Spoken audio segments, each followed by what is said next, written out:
Can't hear the music.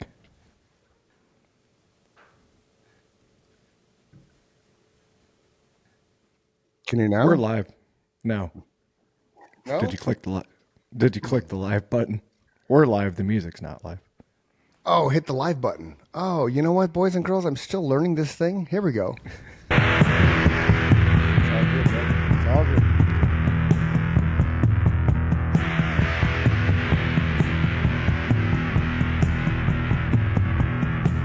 But we can't talk over this, right?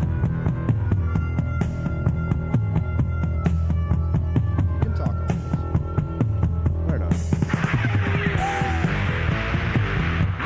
Chris and Mike show, boys and girls.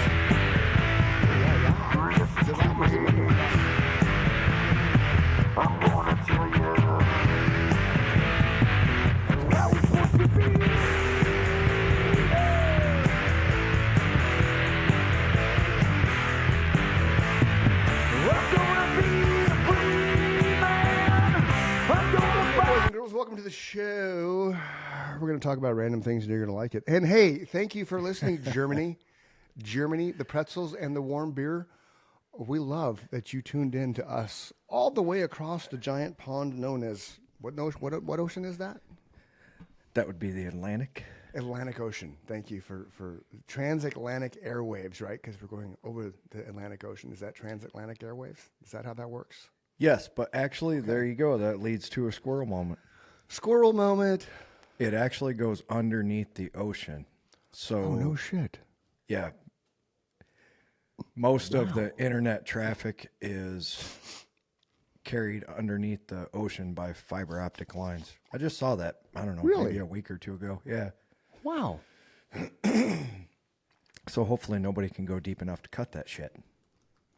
Yeah. That would be kind of crazy that somebody went deep sea diving just to cut the internet cables.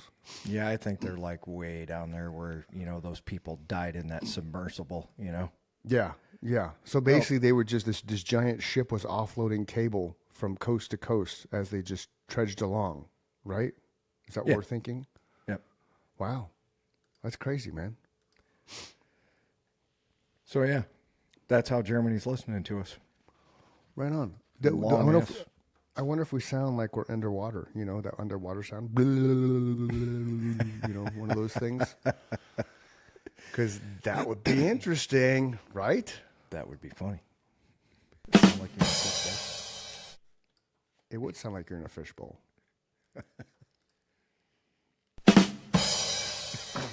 So we all know that the people, the places overseas, what Israel and Palestine, I don't know if I'm getting that right, but they've decided to cease fire, right? And they're like done. They're not gonna fight and kill, and they're gonna release some hostages and shit, right? Yes, and you got that correct. Okay, those would be the two warring factions. Right. So in my mind, and we're all entitled to our very own opinions. So in my mind, it's because they're afraid of the bully taking control. And what he'll do if they don't stop. Now, Uncle Joe, or no, we call him Daddy Joe. Daddy Joe, I saw the tail end of the press conference where the crowd asked if it was him or Trump. And, and we all know he's kind of just not here, right? Like, I mean, he hasn't been around. He's taken the most vacation days a president's ever taken. But to his credit, he kind of turned around in his Alzheimer's moment and looked at the crowd of reporters. Is that a joke? And then just turned around and walked away. So I give the man credit for that because obviously the negotiations began under the Biden-Harris regime, right? But I kind of like we talked about before with that whole was it I forget who it was. Was it Reagan that had the hostages freeze? But it was that's why he had to get into office. Okay. So I kind of think it has that little underlying thing because the threat of Trump, because you and I agree with that. He's a bully. Love him or hate him politically, it doesn't matter. He's a bully. And what do you do? What do you do with a bully? You make them your best friend. So what is Israel and Palestine doing? They're stepping away from their fucking bullshit and they're making the bully their best friend because they know if they don't, he will fuck them up. Kind of like the Tom Cruise movie role in Tropic Thunder. I'm gonna fuck you up. One of the best scenes ever. Dude, I had no idea that was, I think we talked about that. I had no idea that was Tom Cruise the first time I watched that movie till the very end when they rolled the credits. I'm like, you fucking kidding me? Like, say what you want about Tom Cruise. The dude is a fucking amazing character actor. He's great. Yeah, he's a little on the weird side, give him that. I was actually looking for something to watch last night, and I came across Edge of Tomorrow. Oh, that's a good fucking movie. I've seen it before, but it had been a long time, and that was my first thought. I'm like, you know what? That dude's a weird individual, but Weird that doesn't, motherfucker. it doesn't take away from the fact that you hit the nail on the head, man. He makes some good movies. Those Mission Impossible movies, they're fucking fun to watch. They just are, Yeah, yeah. And that's how Edge of Tomorrow was. It was brilliant writing and brilliant acting, and for the time, the CGI was really good. Yeah, enjoyable. Absolutely, man. Absolutely. I mean, he's a whack-a-mole, but yeah, and in a lot of ways, so are all of of us. Well, exactly. That's what I was just gonna say. Everybody's fucking weird, man. Everybody's off kilter in some way, shape, and form. Because if you're not, then what the fuck is wrong with you, man? Like, there are literally people listening to this podcast right now going, "Yeah, Mike, you're one of them," or "Yeah, Chris, you're one of them." Yeah, absolutely. I get it. I do. Yep, absolutely. But the difference is you and I wear that with a badge of honor. We don't try and hide behind, oh, no, I'm a Scientologist, so I'm above you and I'm right about everything. I'm not right about anything. No. Going back to talking about Trump being a bully, he was wearing a hat the other day that literally said Trump was right about everything. Yeah. You don't do that kind of shit, just like you don't. There's only one man walking the planet that ever got to give himself a nickname, and that's my dad. And that's only because he had to come up with an email address, and then people started calling him that based on that, right? Was that his gig where he worked? It had to do with steel? Yeah. Okay.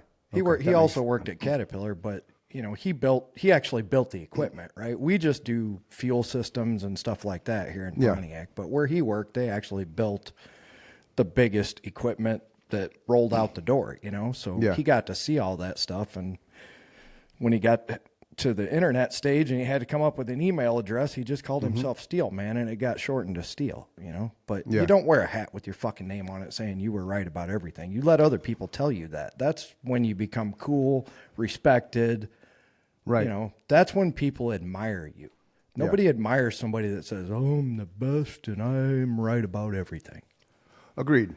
That's not cool, man. No, it's not. But again, that's kind of why I think the shit concluded over there.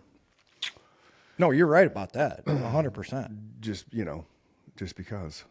So today, so we kind of talked earlier before the show started. Today is one of the darkest days in American history. Now,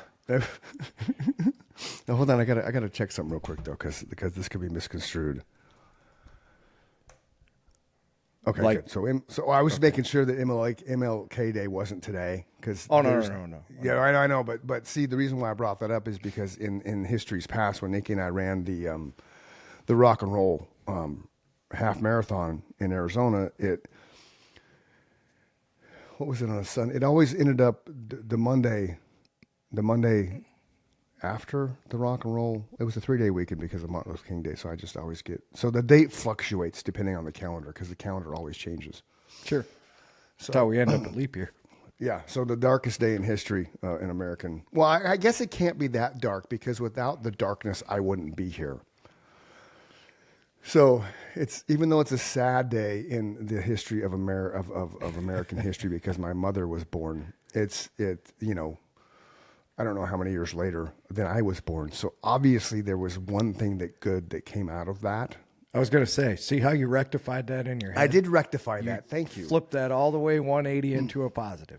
In my own head too. That's what's impressive. Like nobody had to coach me. It's just like, oh, but check this out. And that was just talking to you, Mike, and talking it out. But yes, I will tell you, and the ladies and gentlemen listening at home, I think that's how you know when you're growing as a person is when you actually start solving your own esoteric problems, right? Yes. I just, rectified that in my head. And you don't realize that you really are reactive your entire life until you make the decision to be a reactive individual. Right there, you were just reactive in the moment. Yes, without even thinking about it, subconsciously, it just decided, oh, wait a minute, because without that, then I wouldn't be here.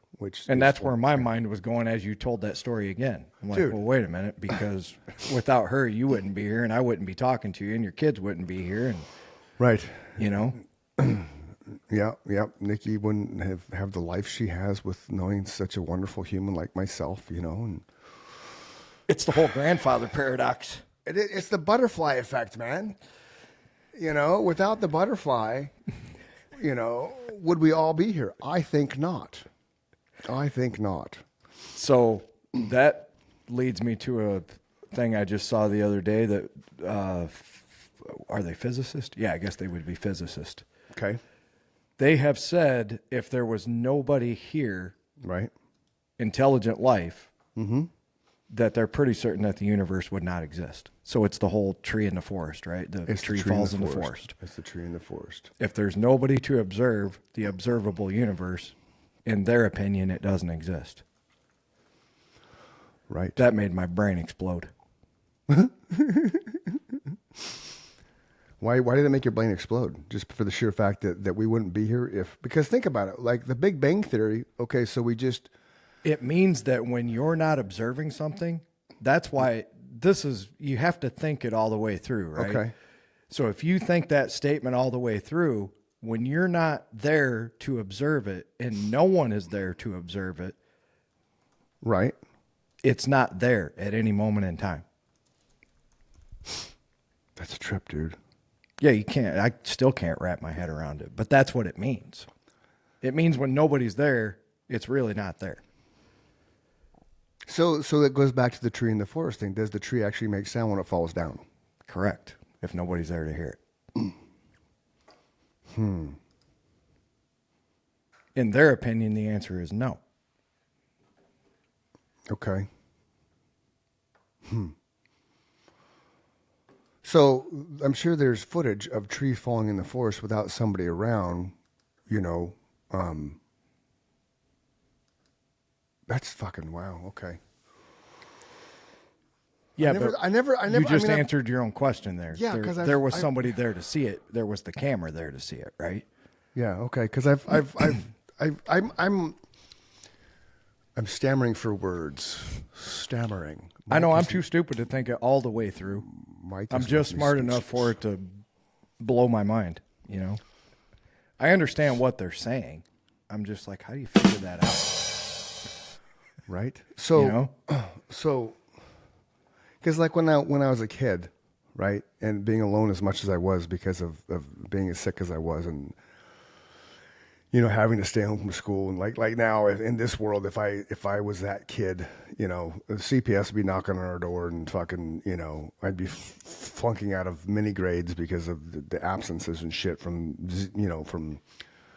7 to 11, just chaos from a health standpoint. And it was just asthma, but it was bad asthma. So we had that in common. Right, but I can recall, vividly being home alone and it was 3, 5, 8, 10, and 12 and 15 were our channels. There was no cable, there's no internet, there's none of that shit. So it virtually, the monster left 6 a.m., didn't come home till around 5. So legit. And my brother would leave, I think, 7:30, 8ish. So legit. There was codes for the doorbell. If anybody's at the door, if they didn't have the right code, then I don't answer the door. If the phone had a code, if I didn't have that code, I don't answer the phone. Not allowed to go outside, and so you self discipline yourself. You know what I mean? There was rules I had to live by for fear of backlash from the monster and for fear of.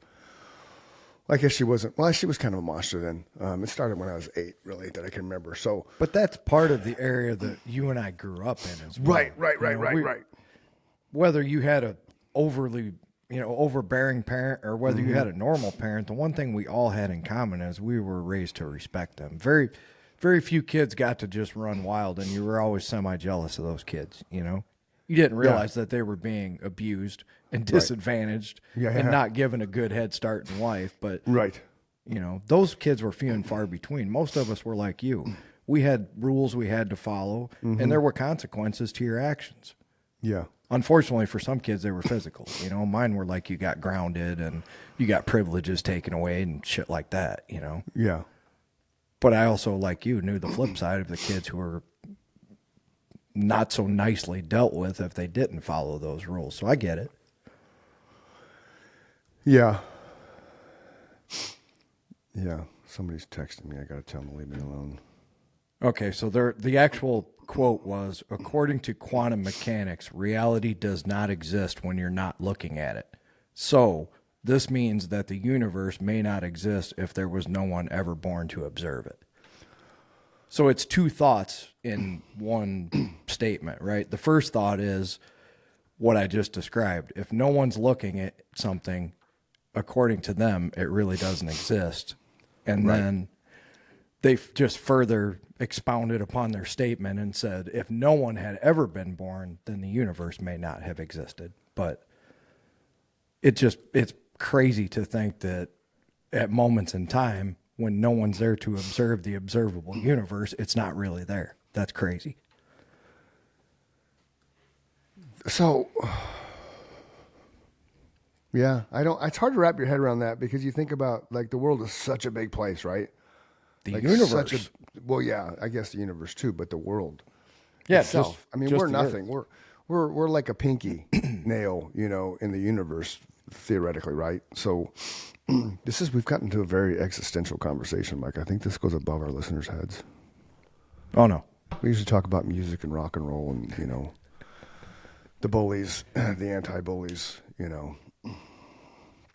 So, yeah. Interesting. Very interesting. So here's the thing, okay? This was one of those things that kind of gnaws at me, right? Because I do this thing now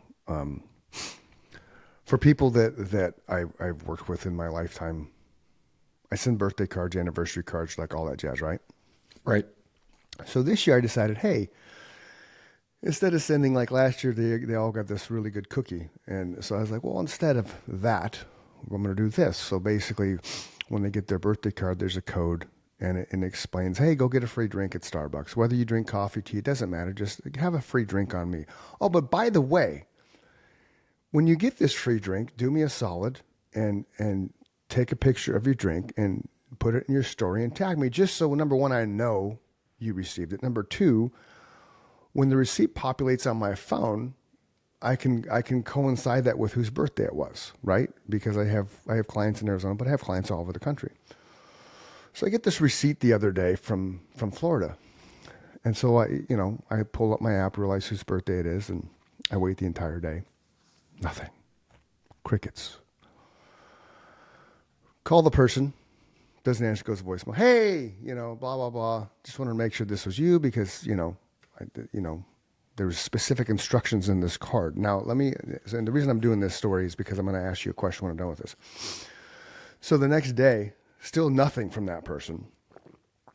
So I text the spouse and, oh yeah, blah, blah, blah, blah, blah, blah, blah, blah. I was like, well, that's great. Thank you for letting me know. But as the card said, this. So my question to you is, am I a dick for asking people to do that when they get the birthday card, open it up, see this code, go to Starbucks, scan that, they get their drink for free, whether it's $5 or $6, $7, whatever the case may be. And then they don't tag me, they don't share the fact that I did that. Am I a dick in thinking that they don't follow through with that simple request? No, because I don't think that's that much to ask for somebody who's doing you a solid, so to speak, Yeah. Okay. So I didn't think that was a bad thing either.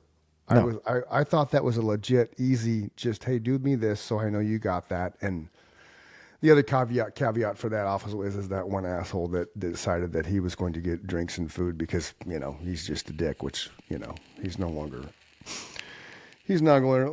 in my social circle.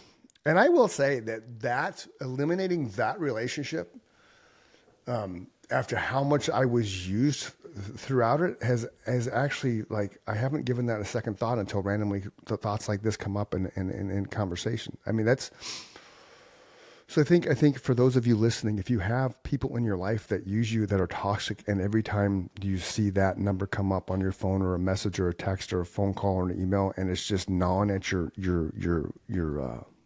psyche, but just fucking step out of that situation. I agree. Just remove yourself from it, because legitimately, I struggled with it for about a week, and then I was like, you know what? You look back on it and realize how much one-sided that was, and it's like I just haven't really given it any thought unless these random conversations come on. But it's like, oh yeah, Well, so many people are living their lives for everybody else and for maintaining those relationships because they think that they're important to them socially, emotionally. Right. A lot of people don't have emotional support at home. They're married, but they don't. The majority of marriages are just marriages of convenience. That's why the divorce rate is so high. I mean, these are just facts. The percentages would not be what they are if people were fucking happy, right? Agreed. Absolutely agreed. That just further compounds into the rest of your life. If that's the way your marriage is,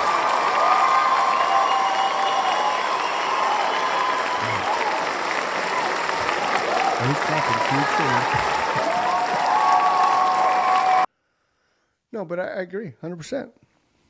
100%. Did the cheering throw you off? Yeah, what was I saying? You were talking about family and marriage and connections and how people live their lives. Oh yeah. So, yeah. Yeah. Fuck. Well, this may bring you back to speed. So, the world as we know it, we're all about validation, right? Because you post on Facebook for validation, you post on Instagram for validation, and TikTok and X, right? And you're addicted to the likes and the loves and the comments and the feedback and the stories.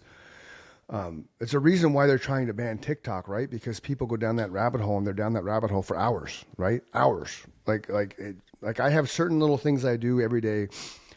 I do my birthdays on Facebook. I post my stories on Instagram, my reels, that is. And every now and then I'll throw something on TikTok, and then everything else is blogging platforms and YouTube and shit like that. So I don't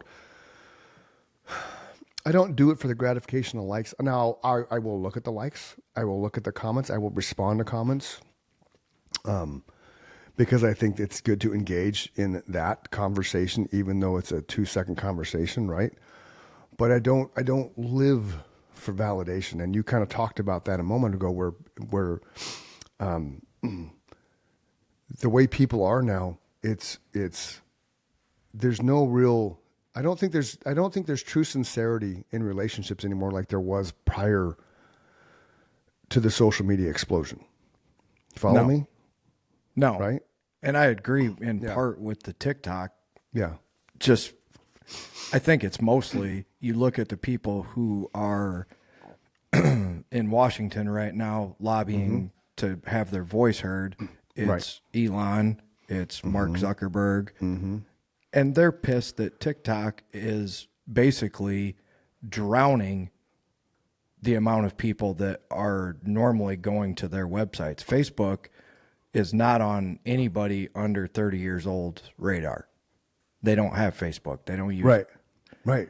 Instagram is barely hanging on with the teenagers, right? Right. So now they have maybe the 15 and up crowd, barely.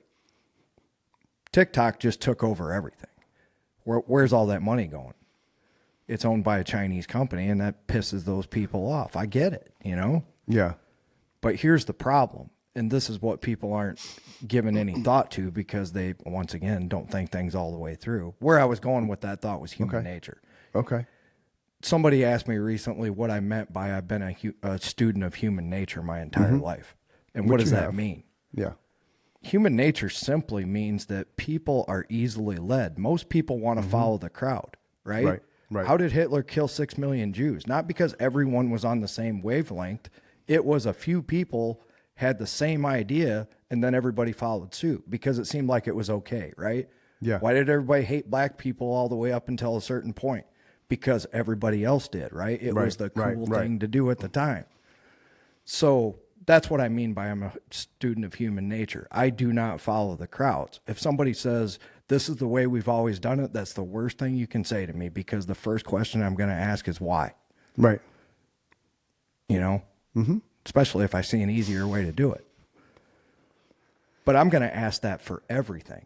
Most people just say, okay, because it's easy for them, right? Right. They conform. Right. So they do that with everything. They believe what they see on TV. They don't realize that the news is propaganda. Right. No. It hasn't been the news for a long time. No, it hasn't. Murdoch went to court and won. His point was, it's entertainment, right? I don't have to speak the truth. You don't, and they don't, and and that's why some of the stuff that will pop up on a reel that is newsworthy, I'll fact check it. Sure. And you then have to. Right, because they're not sharing the news anymore. They're sharing their bullshit, and it's frustrating because you're the news, man. You the whole purpose of your life is to educate the masses on what's going on, not only around the world but in their backyards. Well, and now that you say that, don't you think that that's another reason that the government is scared of TikTok? Because a lot of people get their news there and the truth. Because a lot of things you see that you think are fucking crazy, you go fact check it and it's absolutely true, right? Yeah. That's a really good point. So it's fear that's causing them to want to jump ship more than anything else. Sure. All the kids are getting all their information from TikTok. They're either sharing it or they're consuming it or both. Mostly it's both. Yeah, agreed. And I guess really the bulk of my news I get from Instagram Reels, because I don't live on TikTok.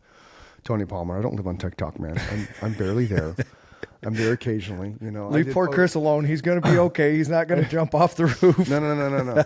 And I did. So yesterday, this is a true story. And this is one of those things that fucking gets under my skin too. So I go to Staples to get some envelopes for some marketing stuff I'm doing in my neighborhood.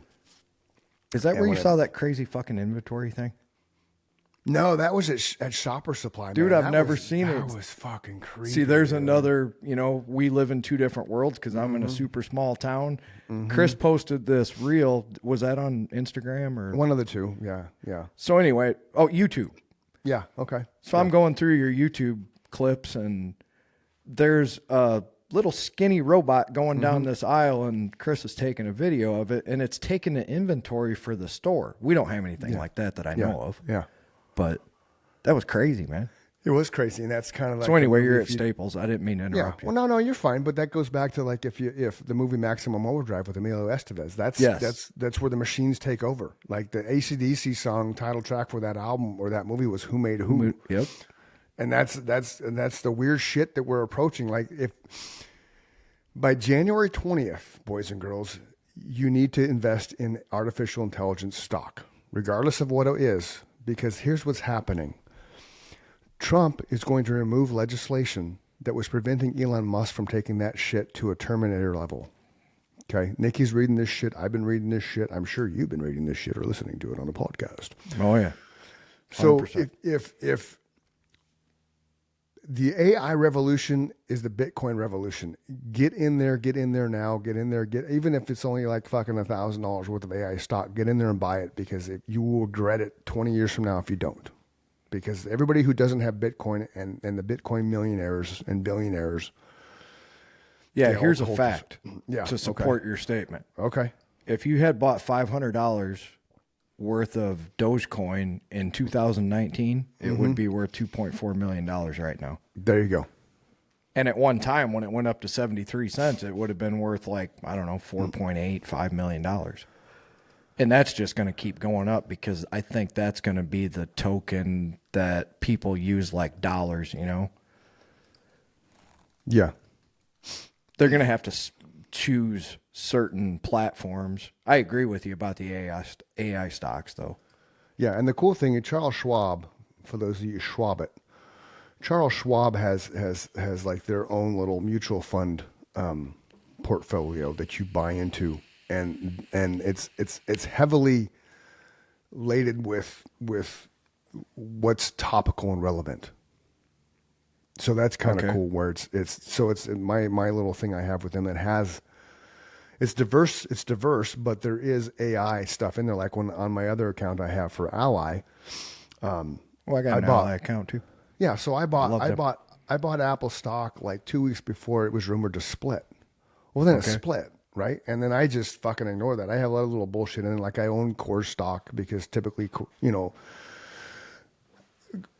or what is it? It's not Coors, but it's a manufacturer of Coors. I should know this. I don't. I know.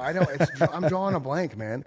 But it's the thing. I mean, regardless of the economy, beer always sells, right? So that's one of those things. And ironically, that thing goes up and down like That's a true story. right. But that thing goes up and down like a hooker in the backseat of a car, man. It's just it's not stable. It's just not a stable. It's weird to me because I would have thought when I bought it, it would have been a stable thing and just gradually climbed. But it's back and forth, man. Well, it's funny you say that because obviously everybody was stuck at home. I mean, I know that was part of the reason, but when you could we could always go out. I had to go to work every day, but Sure. I never saw barer shelves at the liquor store than during the pandemic. Yeah. There were a lot of alcoholics created during that time. Unfortunately, it's proven now. It's something that they studied. Mm-hmm. Hearing about all those studies during the pandemic just tells you that it was all partially a big experiment. It really was. Yeah. Yeah. Because the book I'm listening to, the Puppet Master's Bible. Yes.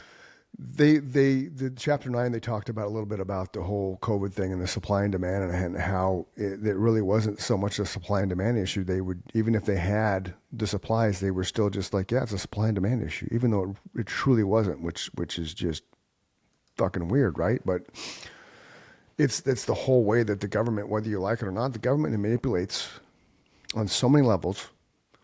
Kind of like you said, why they're trying to shut down TikTok. I never thought about why they're trying to shut down TikTok until you mentioned the news part of it, and the demographic with it, is young, which would explain some of the testy comments I get on things, Well, and then, to see the two people, I knew that Elon was a Trump supporter to begin with, Sure. But if people, this is the thing is, just like you and I are talking about with now that we do this podcast and we release shorts, we know what people's attention spans are. So they used to say the 24-hour news cycle, right? That's all bullshit. It's the minute by minute news cycle now, right?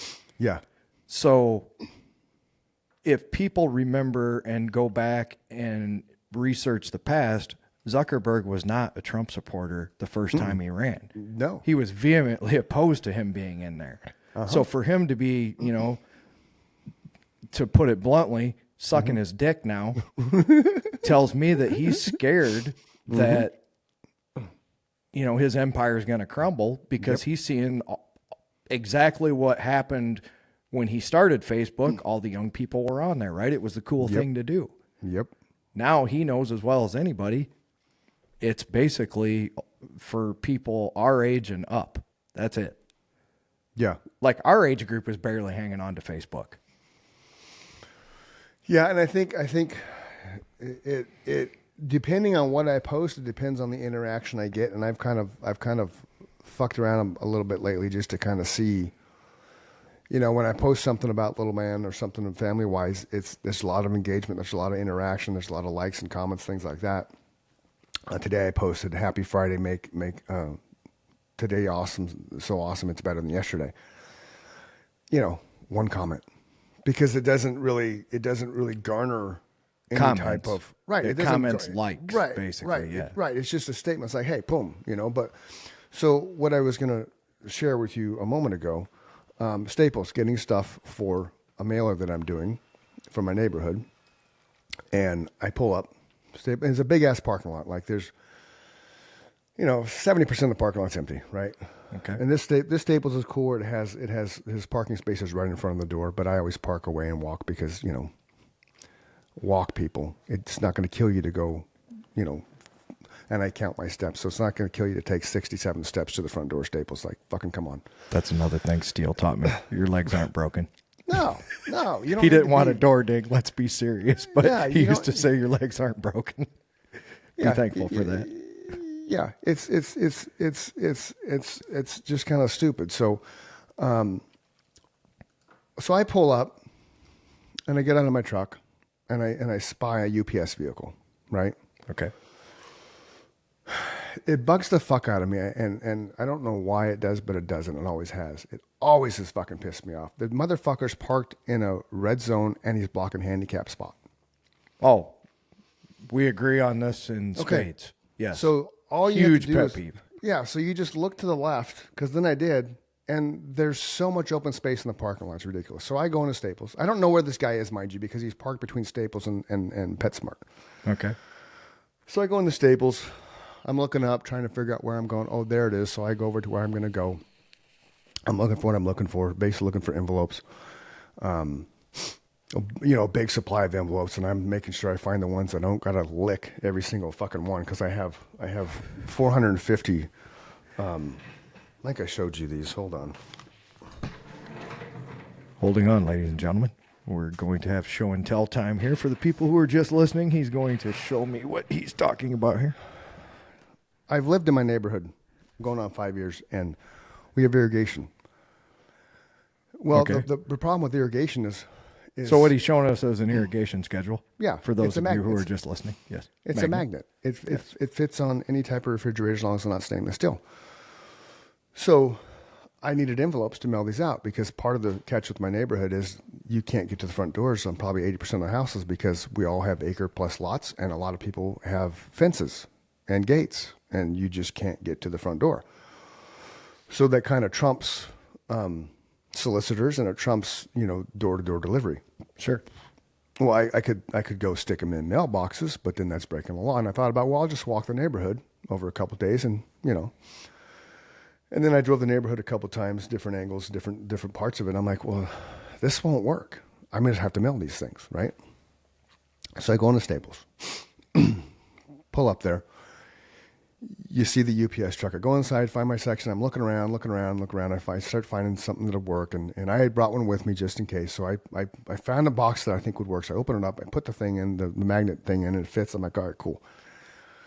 So it's $100. It's 100 envelopes per box, and they only have 3.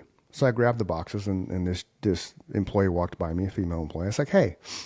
It's like, I wonder if you can help me, exchange conversation. So she gets up her little diddly-do, on her phone. It's like, looking, I can't find these anywhere.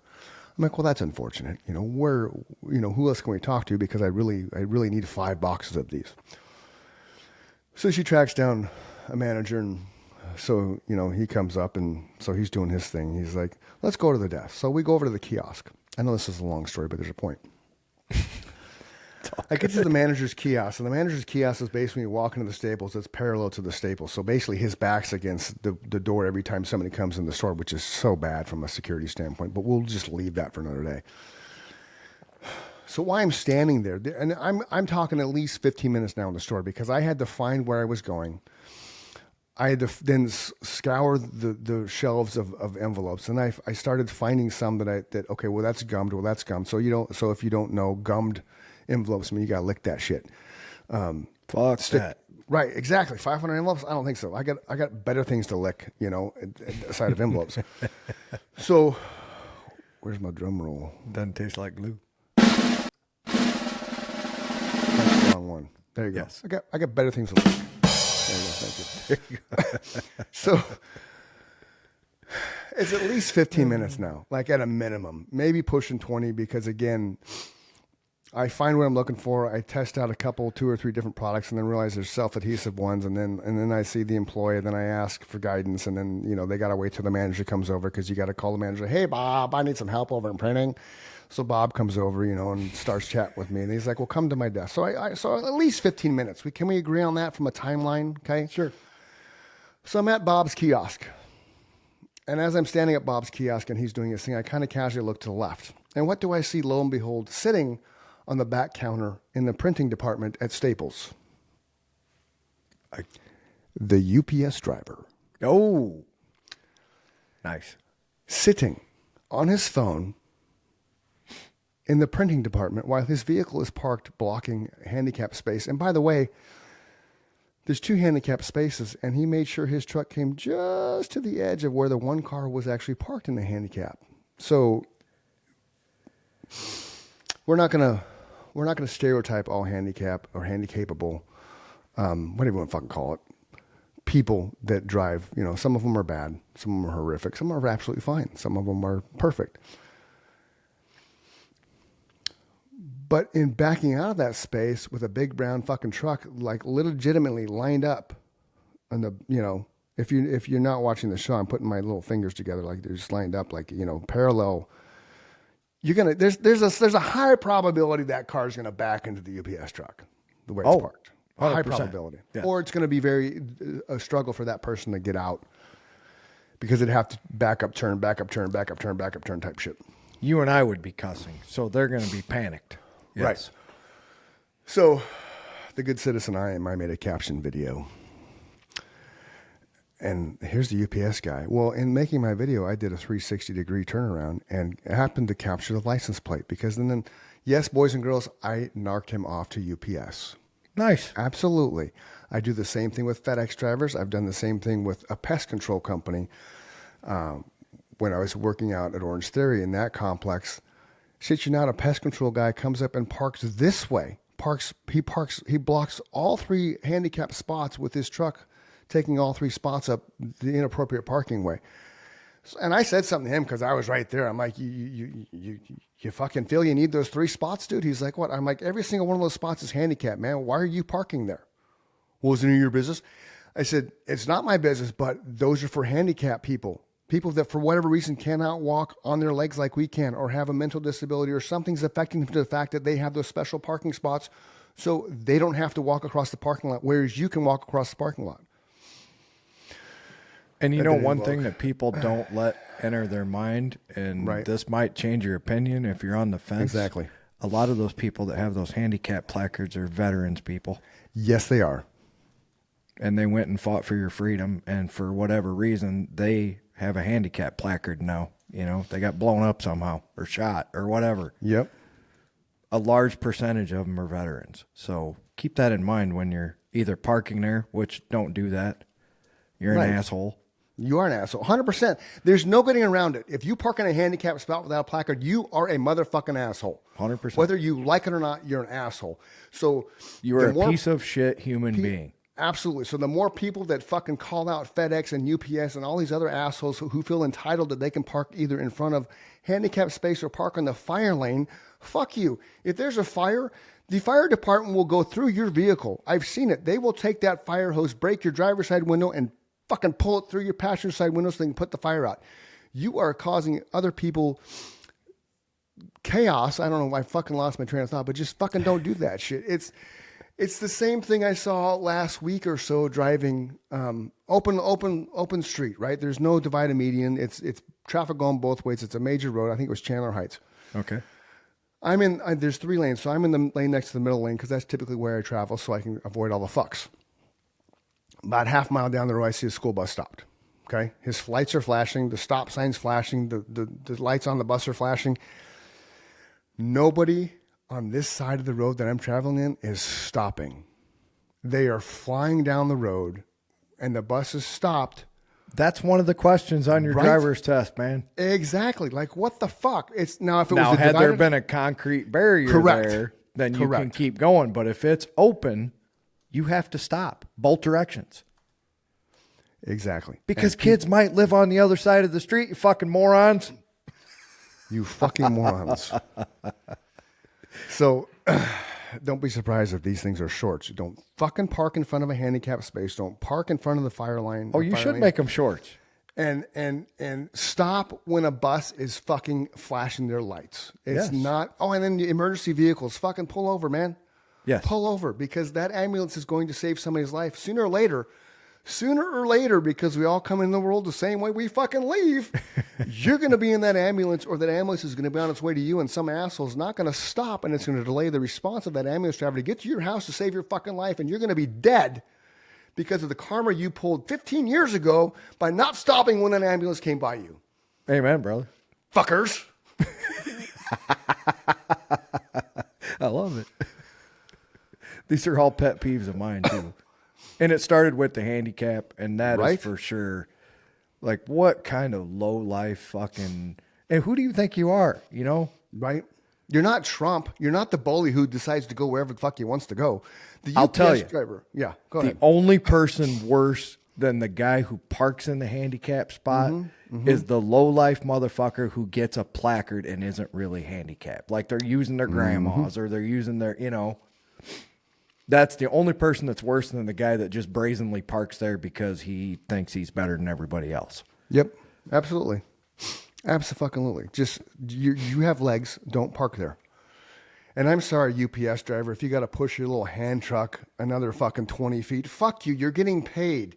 You're getting paid by the hour. So while you sit there on your phone at Staples, playing with your phone while you're blocking handicap space, like legitimately, you got to figure he was parked when I pulled in the parking lot, and I would have noticed the big brown truck if he had just come in to park. So you got to figure I was in the store 15, 20 minutes at least. So you got to figure this guy was, 30 minutes at a minimum, and who knows how long it took him to leave after the fact, because obviously he was waiting for a shipment from the Staples. But the two employees that I approached to help me were standing around doing nothing, so it surprised me I didn't see the UPS guy because he was in the background of them. But they were standing around doing nothing. And then you had somebody at the printing counter helping somebody. So whatever he was waiting for, nobody was helping him. And there was plenty of people to help him. So hopefully they I don't wish anybody to get fired. I don't wish anybody to fuck their livelihood up by narking them out. Yes, I narked them out. You don't like it? Fuck off. Don't listen to our show. It's preventing somebody else who's earned the right to park there. Yes. Period. As we just described, it may be a veteran. It may be your grandma, maybe your grandpa, like you said a minute ago, eventually for the large majority of us, that's going to be all of us at some point in our life, Yep. Nobody gets out of here alive. And if you're lucky enough to live to be an old person, you're going to, at some point, probably need that if you're still able to drive. So you're going to want to park there too. Yep. I'm very thankful that I can still walk however far I got to walk to get to where I need to go. That's not lost on me. I guess the average person doesn't think about that on a day-to-day basis. No, I don't think they do, because if they did, they wouldn't, because it's being selfish is what it comes down to. You're a selfish human being if you feel the right if you feel the right, you have the power to park and block that, or like there's a grocery store that we frequent, and so the entire front of the grocery store is red paint. Which red paint, boys and girls, you don't park there. Fire lane. If it's green, loading, unloading, you have a certain amount of time, typically 15 minutes. But if it's red, you don't fucking park there. These assholes all the time, they will park their cars there while they fill their jugs of water.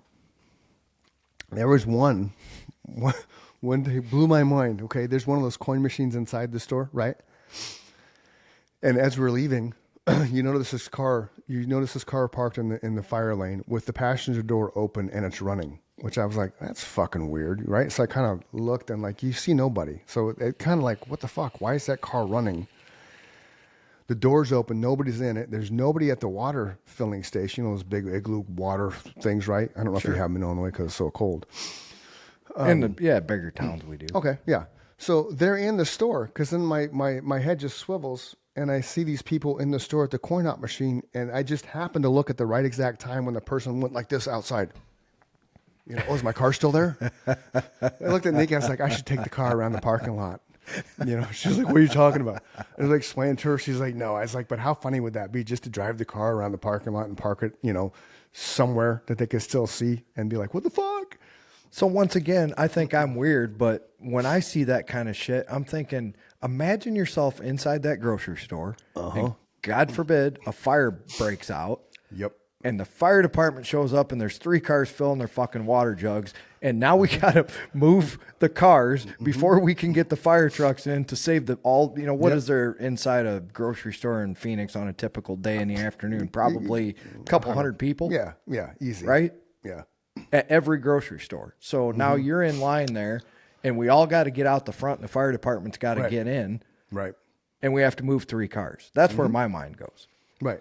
is it really worth saving 30 seconds? Because that's what you're saving, you know? Yeah.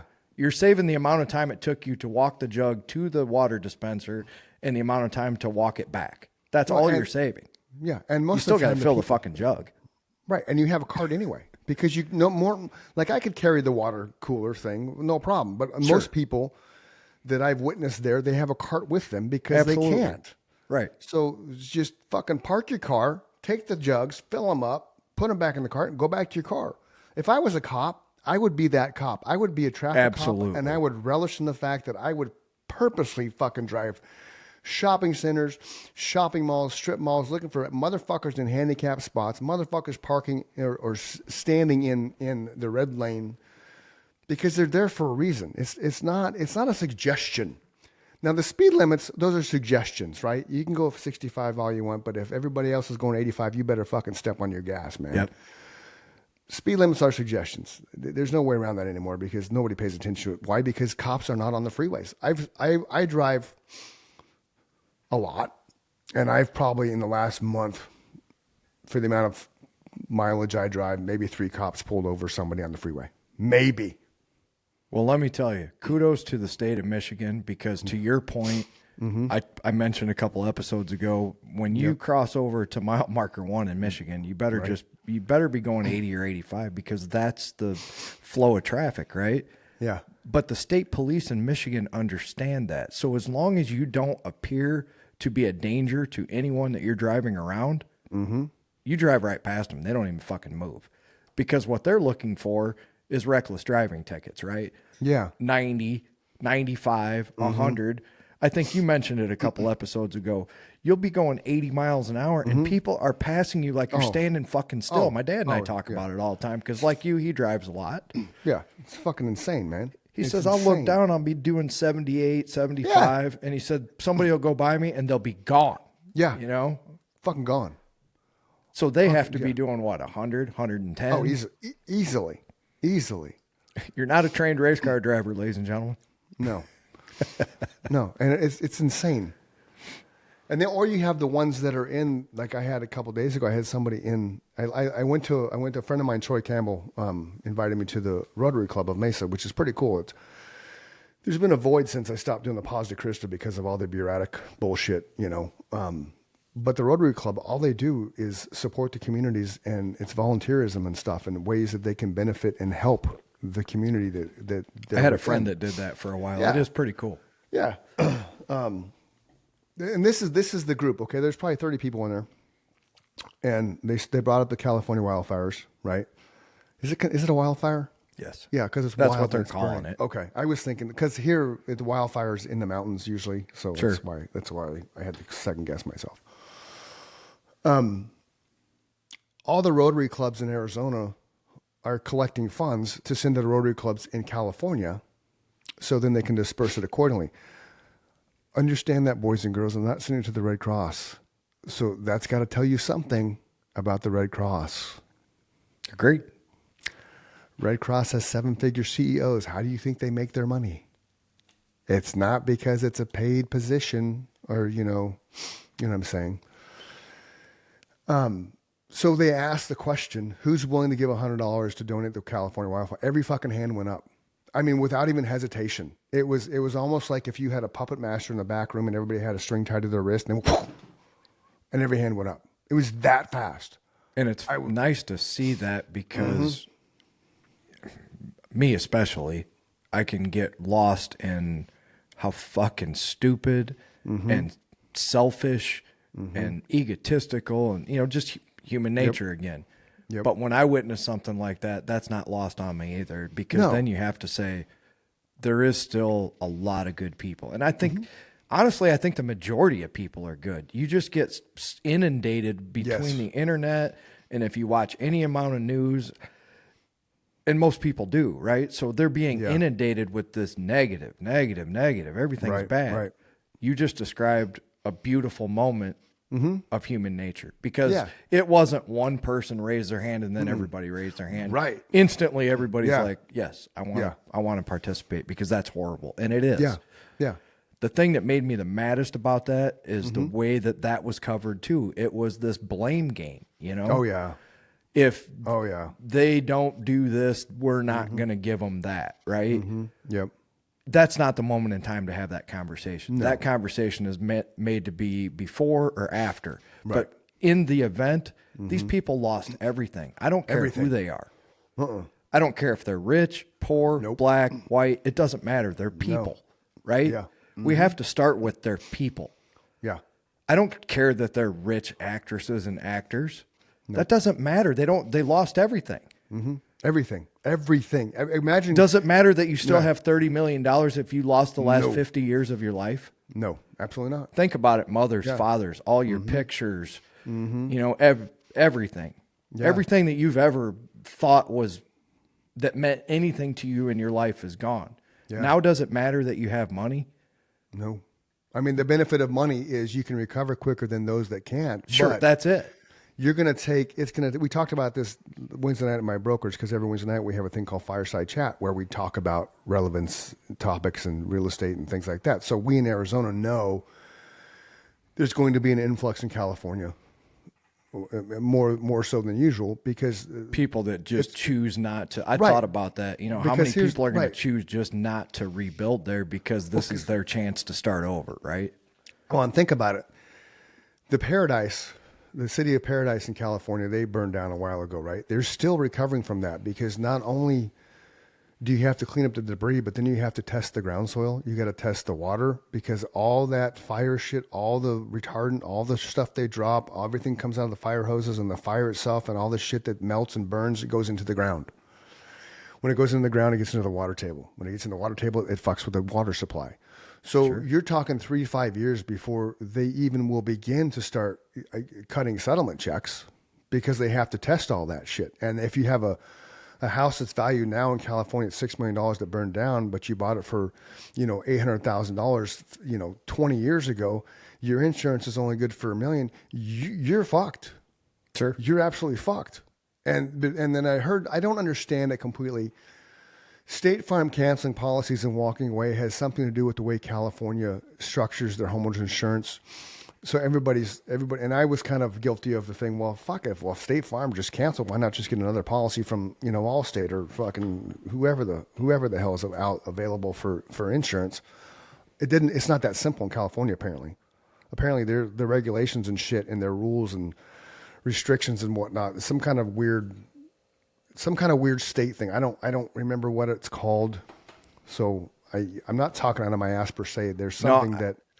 I know what you're saying, because Florida, Florida has something similar. It's like they've broken those two areas off into their own entities, and there are rules that apply to those states that do not apply to you and I as homeowner policy holders in Arizona and Illinois. Yeah. So there's something about it that you can't just go get insurance once State Farm drops you. Correct. Like, you're limited to your choices. So when people first started talking about that, I'm like, well, if I can go get another insurance provider. And then I heard that later on that, that's fucked then. But it goes back to the Rogan podcast in 2019. You got to clean up the shit that was used as the accelerant. You can't control the wind. We all know that. You can't control an arsonist. We all know that. But what you can control is what is used as an accelerant. Arizona has prescribed burns all the time. But you have to wonder, I guess the more I thought this through, you have to wonder if it wasn't just a perfect storm. I agree with what you just said. I think part of it was a perfect storm, but if you have a fire that breaks out and then you have hurricane force winds, right? Even if the brush was cleaned up, I don't know if that was gonna stop that from happening. I don't know either, but I think it would have. I don't think it. Well, that's speculation, right? We're never going to know either way. But in my head, in my way of thinking, if you didn't have all that dead foliage laying around everywhere for the fire to catch onto and increase the fire, size and length and power, it wouldn't have helped. It wouldn't have hurt having that stuff cleaned up. Let's say that. It wouldn't have hurt having it cleaned up.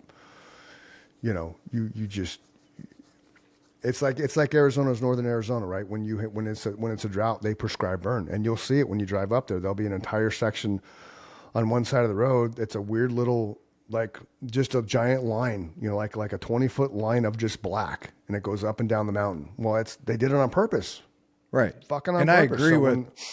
I agree that's the right thing to do. If you look at the amount of wildfires that are in California that burn out of control versus the ones in Arizona that burn out of control, it's not even close, right? No. I guess what pissed me off is that's what those politicians at this moment in time were willing to hold as basically they were willing to withhold funds at this point because of something that happened prior, right? Yes. That's not being a good human being. No. They like you said, it was a perfect storm because all these things fell into place, and then you have the Santa Ana winds, and then you have all the foliage that should have been cleaned up. Then you have the fire hydrant shut off, and you have the defunding of the fire department. It all kind of, and it goes back to that Rogan podcast in 2019. The guy was talking about it. This is going to create the perfect storm. This. If this all happens, this is what's going to happen. And true to form, fucking happened. Just insane. And the people. What people don't think about is what about the landscape companies and the guy who takes care of pools and the people who own the laundromat, the people who, own the sandwich shop down the street and the convenience store owners and, all the teachers. Like fucking, you telling me a teacher can rebuild that makes $80, $90, $100,000 a year as a teacher in California? They're going to be able to rebuild? Like there's the little people are going to be devastated, and the $700 checks that they're cutting. They did it for North Carolina, doing it for California. So at least that is consistent. But you give billions and billions and trillions of dollars to overseas, Russia, Ukraine, and all that kind of shit, and you let Americans suffer. I don't get that. I don't understand that at all. I agree. That makes and no that's sense where that's a great point, because that's where my mind went when, whether it's a joke or not, or whatever, if you had any kind of forward thinking ability, like when they were making the comments about buying Greenland and Canada, and that's all well and good. If you got enough money to do that, then there should be no starving kids in America. Amen. We should not be the 32nd ranked math and science scores of developed nations. That doesn't even take into account undeveloped nations. Right. We're that far down in countries that are considered developed, right? And that's there should be none of that. Don't stand up there and be proud of the fact you can do these things when you haven't solved the problems of your own country is falling apart. Right? Yeah. You got to start there. Yeah. And you want to know how Trump won the election the first time around? They ingrained into everybody's psyche, make America great again. Yes. That's it. He stole that from Ronald Reagan, by the way, for those of you that don't know history. Right. He didn't make that up. Ronald Reagan did. No, but nobody was voting for a person. They were voting for a way of life that was promised to be rekindled. It's one of the things I learned in this book, right? That's how Joe Biden got elected, because people were tired of hearing his mouth. And thankfully they don't have to hear it again. Right. After this. But exactly. That's human nature again. You just hit the nail on the head. That is how he got elected the first time. It was an ideal. It was that slogan. Yep. That people were, we want America to be great again. Yep. Then the people that voted for him that could see the forest for the trees, in that, they thought that America needed a good businessman, and what all they got was a blowhard that stood up there and told everybody how great he was. About 60% of those people were like, I'm tired of that fucking shit. I don't want to hear it anymore, so I'm going to vote for this old fuck. I don't know who he is or what he stands for, but I just want something different, right? Right. Same thing again. They're like, oh, well, things kind of went south because that's what things do. The economy fluctuates. Well, it didn't help that Biden took a record 570 vacation days in his 4 years of presidency either. It didn't help that he didn't know who he was or where he was. Right. And God knows who's been running the country in his absence. Yeah. Yeah. Which, I mean, everybody kind of, conspiracy theorists, Obama's chipping in his ear, or Pelosi, whatever. And that's kind of how Trump got reelected this time, because it was, what was it, Take America Back? That was the thing this time? Well, this time it was the same thing as when Biden got elected. People just wanted something different again. They didn't want to pay $5 for a gallon of gas, and they didn't want to pay $7 for 12 fucking eggs, right? Even though we know the government does not control gas prices. They don't. But it is ironic that gas prices have dropped dramatically. I will say that is just amazing. It's kind of like the truce that we talked about at the beginning of the show. Does that happen unless Trump's getting put into office? 3 days? Like, does that happen? Right? Because I don't think so. I think if Harris was elected, I don't think they would be like, fuck you. Because if Harris got elected, again, my opinion, not misogynistic or anything fucking like that, but if Harris got elected, I think people would have continued to walk all over our country until we were a fraction of ourselves in 4 years. And then we would have voted fucking for any Tom, Dick, and Harry that stuck his hand up and says, I want to be president.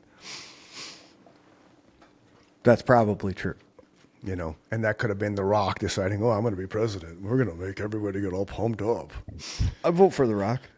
But see, I don't, to me, Reagan was the exception to the rule, right? An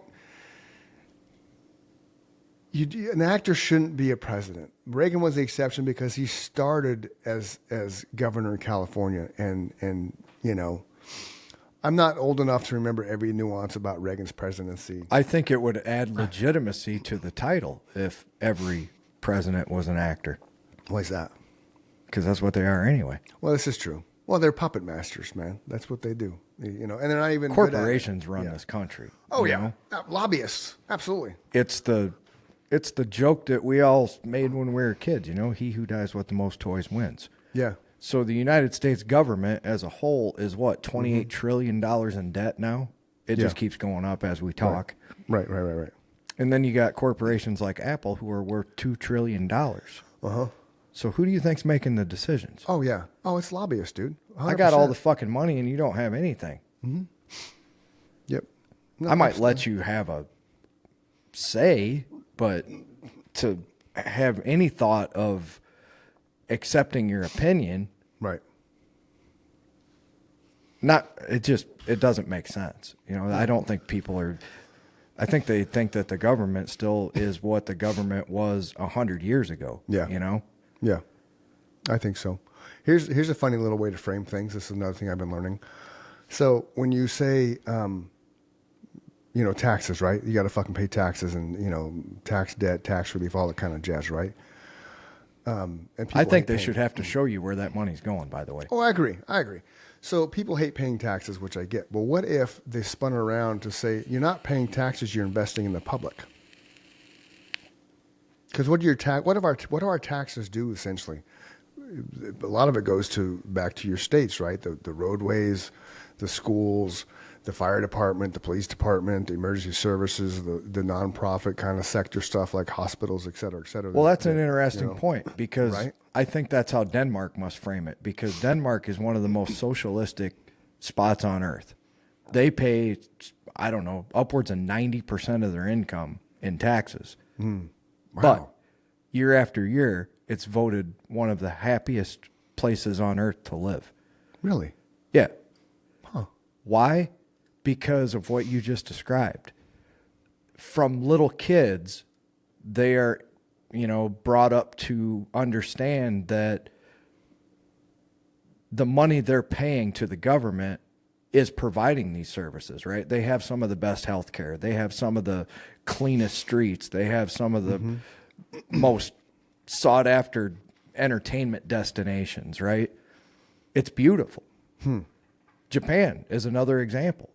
Jake will tell you it's one of the cleanest places you'll ever see, according to him and people who have been there. It's just fascinating. They got people who go wipe down the rails at the subway stations, you know? Yeah. Like everything shines. That doesn't happen by accident either. They're paying super high taxes too. Sure. Where people get confused is when they hear the word socialism, they automatically think communism. Right. They're not one and the same. I think the United States is too big for that to happen on a level like Denmark or Japan. You know, you're talking, these are microcosms of what we are. We have 350 million people. Yeah. But that also makes the idea of letting 200 or 300 people and one person sit at the top be it's a ridiculous idea. It was good when there was 13 colonies and, 50,000 people. Yeah. There's 350 million people that is a melting pot from 1776, right? Yeah. And I don't think the forefathers ever envisioned 8 billion people in a world alone. 350. Fuck no. Yeah. What is it? What's in the United States? 350 million or 350 billion? 350 million. And and we just eclipsed 8 billion a few weeks ago on the planet. Yeah. We talked about that because all the fucking that's going on.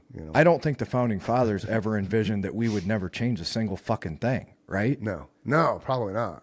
Because they couldn't. I mean, they probably knew there would be some type of growth, but not to the magnitude that it was. Because I mean, how could you rationalize? Hundreds of we're gonna generations. Oh wow, that's weird. Amazon was here and I didn't even know it. Fucking Amazon, man. They're like fucking. They're everywhere. They're fucking evil. Like Skynet. Dude, you know what? An Amazon driver would be a great cover for a serial killer. Wouldn't it? Oh, yeah. Yeah, I mean, aside from the fact that you can track where they were because, you delivered a package. But, like, legit, dude, while we were on the show, like, he must have went right behind me because it's over there. It's over there. It's between the chair. Oh, you know what? I think I saw him. You did? You didn't say anything? I was going to get fucking killed on the show. No, if you'd have come in the house, I'd have said there's somebody behind you. But like, what the fuck, man? Like Michael's, ladies and gentlemen. Now that you mention it, I saw him. The ratings would skyrocket if there was a murder on the show. Yeah, well, that would suck. Like, oh my God, I'd all of a sudden be talking to 4 million people on a weekly basis, and it would be a story for months on end. Local podcaster gets killed on the show while his cohort smiled. Hey, Chris. Hey, Chris. I had finished my story, man. And then all of a sudden I'm like this dangling going, Hey, are you listening? I know that guy's strangling you in the background, but I'm going to need some kind of,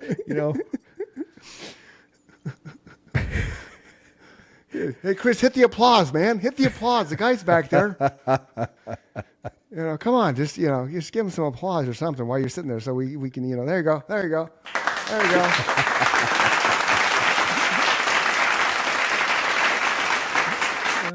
I guess I didn't think anything about it. I thought somebody else was with you at the house. Like, no. Well, I have Pedro. Pedro, who's this. So this is kind of cool. So in our master bedroom, because we built the addition to our house for Skylar and little man.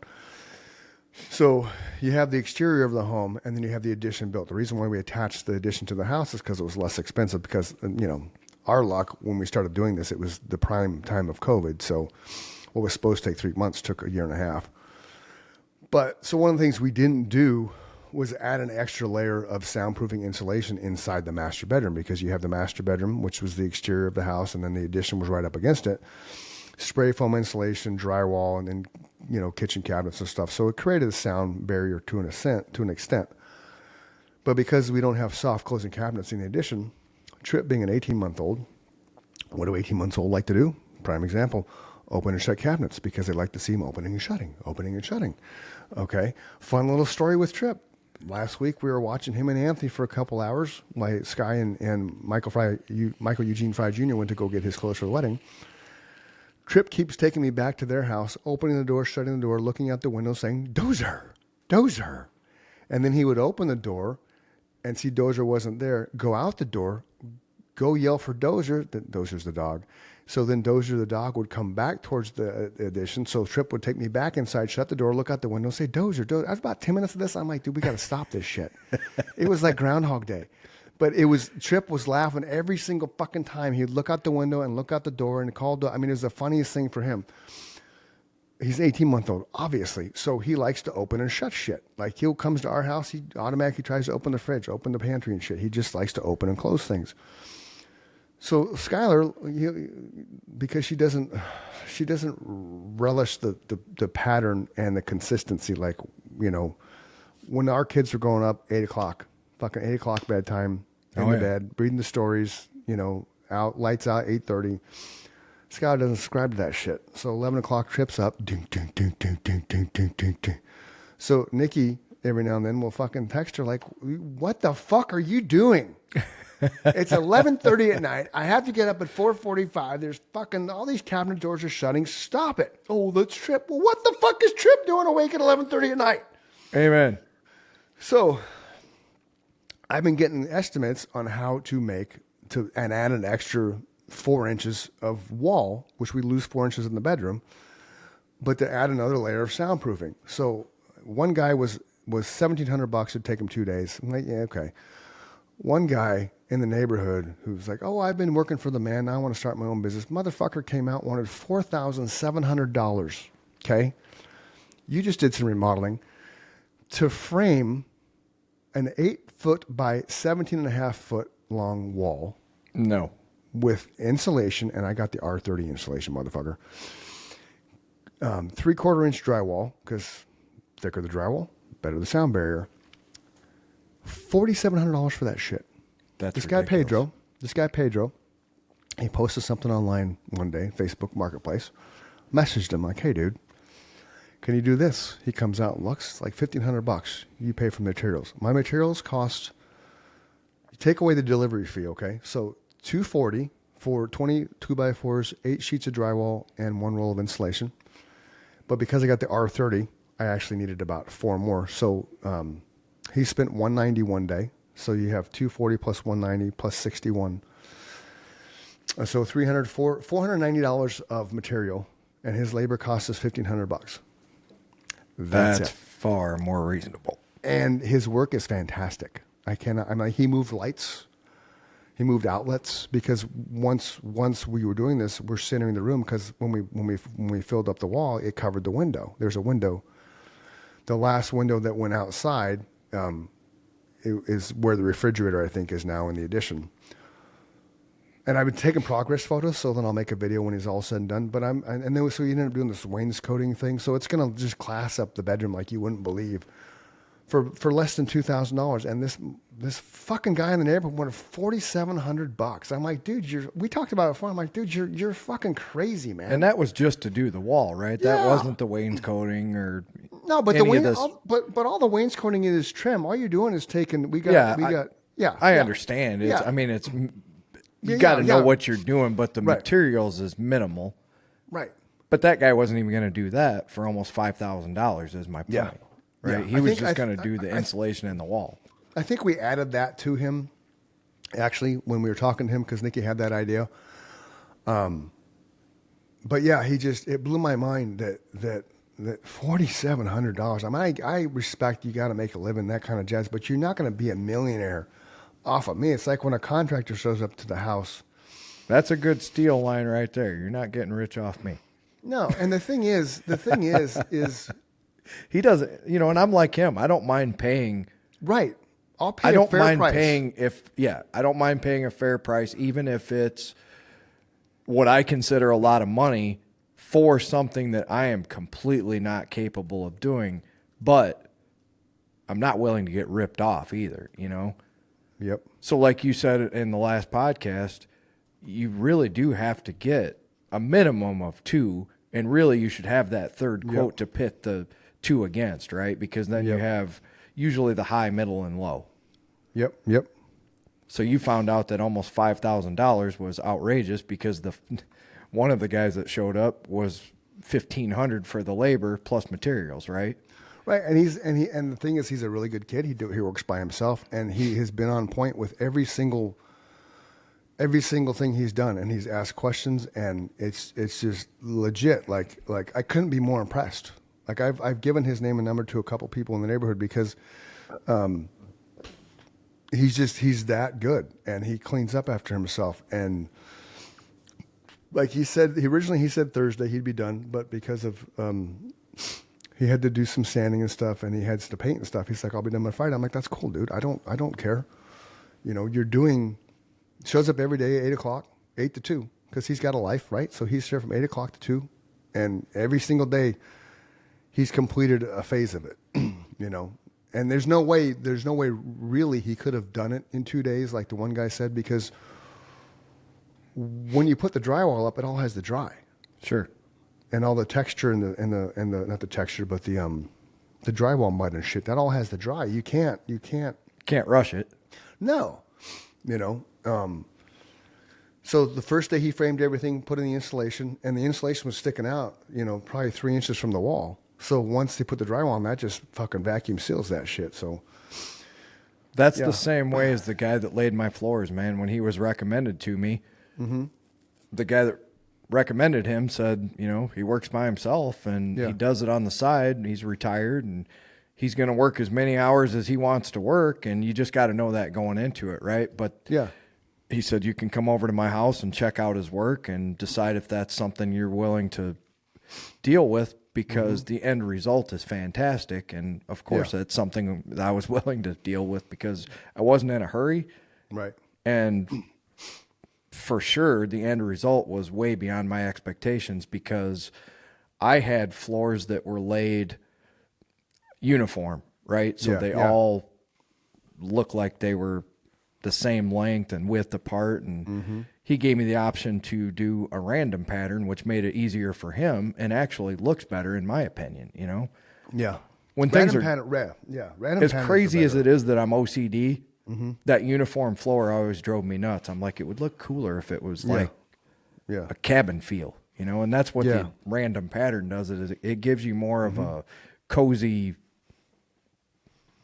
homey environment, I guess, you know? Yeah. Yeah, the way we laid ours, when you walk in the front door, I don't know how to explain it. It doesn't go straight. So when you walk in the front door, it's this way. The tile is. Is it a herringbone pattern? That's the shower. It's not a herringbone pattern, Okay. but when you walk in, oh, is it laid like on a 30-degree angle or something? No. I don't know how to explain it. He said it when he did it, and it's been so long. I don't know. Construction is not my forte, buddy. I'll take a picture. Like see on my floor. Oh, okay, yeah. So the front door is this way. So you're going that way, right? So it's not like the front door wouldn't be here, and then the tile's like this. The front door it's crossed. I got you. Okay. Yeah. Exactly. Yeah, that's how mine are too. Mine flows with the way the front door to the back door goes. Yeah. And then in the room behind me, the floor goes the other way because he said, you don't want two floors in two different rooms going the same way. Right. Unless they flow, like my kitchen and the studio flow together, then you want that floor going the same way. Yeah. Understood. All right. That was remodeling by Mike and Chris and Mike 101. Yeah, don't take anything I say with remodeling. Me either. I don't remodel boys and girls. I sell them. That's all I do. Yeah. All right. So we're coming up on an hour and a half, so we're going to wrap this puppy up. All right, brother. I got to go to the post office and see how much these things are going to cost me to mail. You might be sticker shocked. No, I Googled it and we weighed it. We have a food scale and we weighed it, and it's only an ounce. And according to the post office, 73 cents covers up to 3.5 ounces for every stamp. So, it's basically 73 cents times 450, which is still kind of in line with if I was going to do, flyer guy. So I was anticipating, $400 or so for mail delivery with just, handheld delivery. So I'm actually still right in line. Nice. And I've sold enough houses in the neighborhood. I mean, I've done 5 houses in the neighborhood since I lived here, which is the way you determine what the neighborhood specialist is how many signs has that person had in the neighborhood. I've had more signs than anybody else in the neighborhood collectively. So it just kind of seems logical to inundate every household with a Rancho Jardines irrigation schedule for 2025 with, the sexy old real estate guy. That is a cool idea. I like it. You got your logo. You got my code and my socials. Now, when I put them in the envelope, the first thing you're going to see is this, just the non-graphic side, because I started like this. I'm like, oh, some people may not like the fact that they think they're getting solicited, because they're really not. It's just, remember, I'm not just another neighbor, a realtor. I'm your neighbor. Yeah, so now, oddly enough, I think most people are like me. I don't look at a magnet as solicitation. I look at it as like, oh, hey, cool, a magnet I can put on my refrigerator, Right, but there are those people, because there are realtors. There are realtors in this neighborhood, that, they will hate. I mean, the realtors are going to hate because they're going to be like, motherfucker, why didn't I think of that? Well, because you're not the real estate guy. That's right, buddy. I got here first. Exactly. I didn't get here first. I'm smarter than you are. That's all. You need a hat that says Chris was right about everything. Yeah. I'm not that guy. Hey, everybody have a great day. Don't let the bad days win. Absolutely. And, enjoy your weekend. This is our Friday recording for our Wednesday show. So, everybody enjoy this weekend's football. I hope you enjoyed this past weekend's of football. Because what is it? Division? Yes. It's not championships, divisional games. So, yep. Go Giants. Oh wait, they're not in it. I want the Lions to win the whole fucking thing. Me too. I like a team that hasn't won, and they're good enough that they deserve to win. I don't like the flukes. Like when the Ravens won that one year, they were kind of a fluke. When Dilfer was their quarterback. Yep. When Flacco won, it wasn't a fluke per se, but it kind of still rested heavy on the defense. The Lions are the complete package. I saw this thing.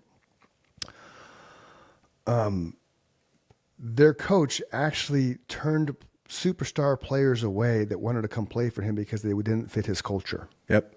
True story. That's fucking ballsy, I saw the man. same thing. That's owning your shit and believing in your systems to a T. Because imagine, didn't even bat an eye. No, he actually congratulated them on their talent.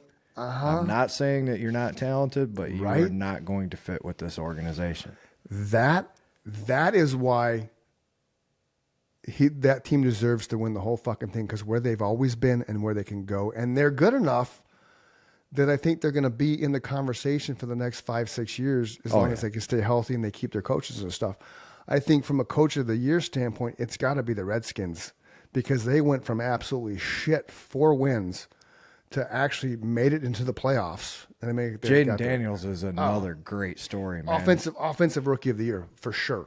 To hear him talk as a young person, he's so humble and so thankful, and he knows the magnitude of the situation and is just as fascinated that he has made it there as anybody else, right? Right.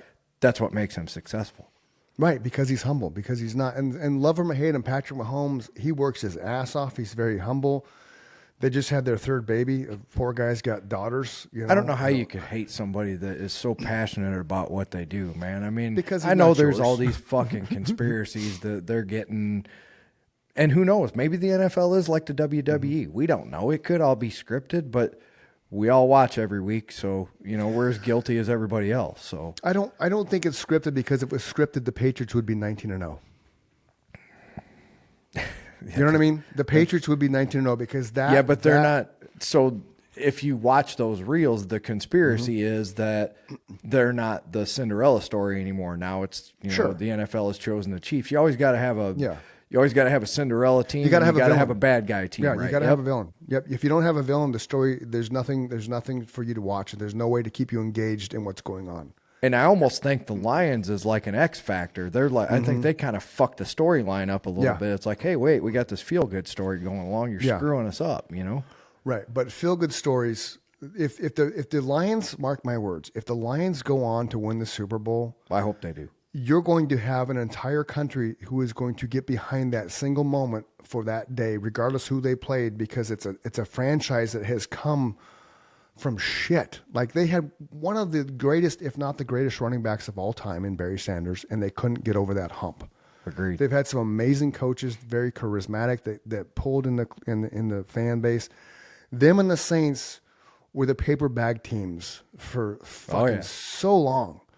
So if you were a Saints fan, people made fun of you when you and I were kids. Right. So for them to come from where they've come from an organization standpoint, and we've talked about it before, you brought up the fact that how the owner basically, when they were like, what, 5-12, like, fuck you. Yeah, they were like 2-13 or something. Yeah. Okay. Yeah. And she was like, no, this is the process. Trust the process. Trust the process. And that's hard to say when you're a fan in your database, or your fan, what the word I'm looking for? Your fan base. Yes. In a city that was falling apart at the time too, right? So you don't have a thriving city like Chicago or Phoenix where, you can piss off half your fan base and you still get 65% of the seats full, right? Right. Right. She was teetering with pissing off a city that was falling apart. There was, people are moving out by the thousands every day. Yeah. Yeah. So That stadium's full. Yeah. Actually, that is the highest price ticket in the history of the NFL, except for a Super Bowl game now. The Lions games? Yep. Wow. This one coming up. The Lions and the Lions and the Commanders, right? Did the Commanders make it? I thought the Commanders. No, it's the Bucks. The Commanders won on a field goal at the end of the game. Oh, that's right, because Baker's pick. You could have made a lot of money if MGM would have let you in, because I hit every game except one, and that was the first one. I missed the Chargers game. Yeah, that pick that he threw, that sucked. I really wanted Baker to. Baker deserves it. Baker's an old school gunslinger, and I just want to win. Could give a fuck about the stats. I agree, but. I guess my point was everything you just described about both those organizations is what led to, everybody wants to see this story. Yeah. So yeah. That is cool. Yeah. The feel good stories are good for America, Rookie quarterback against a guy who basically changed the way people play football. Yeah. Overnight. Yeah. Yeah. Nobody went for it on fourth down at that level. No. Before Dan Campbell. Fuck no. No, that's, He was like, fuck it, we go for it. That's what we do. If it's less than 4th and 10, we go for it. Yeah. No, it's amazing. Amazing. All right, my friend, you have a wonderful day. Love you. You too, brother. Love you too, man. Soon. All right. Peace. Stop.